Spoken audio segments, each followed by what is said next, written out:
Yeah, it's Joe. Uh, just want to do a longer video about why am I negative. And I would like to think that I'm a positive person, or at least I come across that way sometimes with my meetings and other events or just being in person, smiling and stuff. Most of my videos, but if I was honest, there's a deep undercurrent of negativity. It's pretty subconscious, it's hard to get to, and been doing recovery work for like over 5 years, and it still happens. Maybe it's not as much as before I started recovery, but it's still there.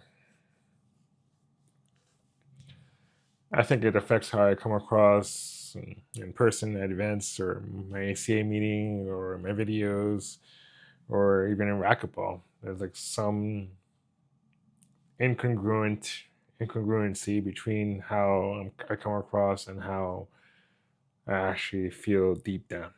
Like there's something off.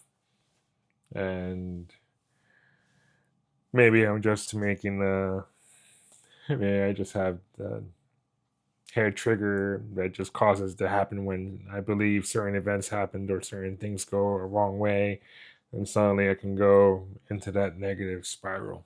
And I could even do it to myself with my own thoughts. So it's kind of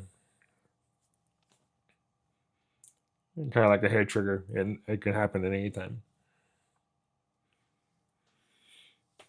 Then it's easy to become like to procrastinate, to disassociate, to think that there's something wrong with me or that I'm wasting my time or that that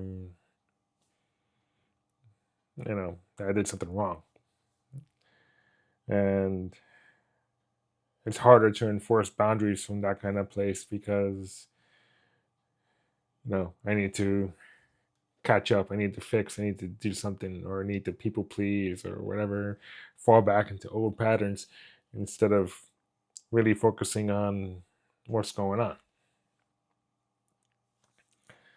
And when it happens, sometimes I waste a lot of time trying to pick myself back up to get back to where I should be and where I can be more productive.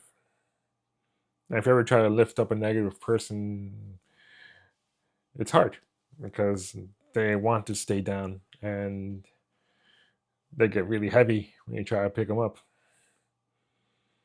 You know, it's tell them something positive and they shoot back like two negative things or three, and just kind of like you can't keep the scores tallied, and you can't move forward. And I guess if you tell them something negative, then yes, they believe you and say, "Yeah, you're right," and that reinforces their inner critic, and suddenly the problem is worse than it was. And I think if you try to help them too much, eventually they'll resent you because you're not being honest with them about what they feel, and it just irritates them. It makes them feel worse than they should be. So what do I do about it? I basically take a page from Jocko Willink's videos and books and stuff and say, I do it anyway. I go anyway. I do the work. I get it done. I think journaling or non-dominant handwriting or doing a 10 step 10 inventory just to basically clean the decks of anything negative, and just kind of like going through the process and reaching out to people and talking about how I feel. That helps because that helps reset things back, and it gets rid of the actual problem instead of what I believe the problem is to be. That I'm not listening to myself, that I'm not taking care of myself, that I'm not taking care of my own needs.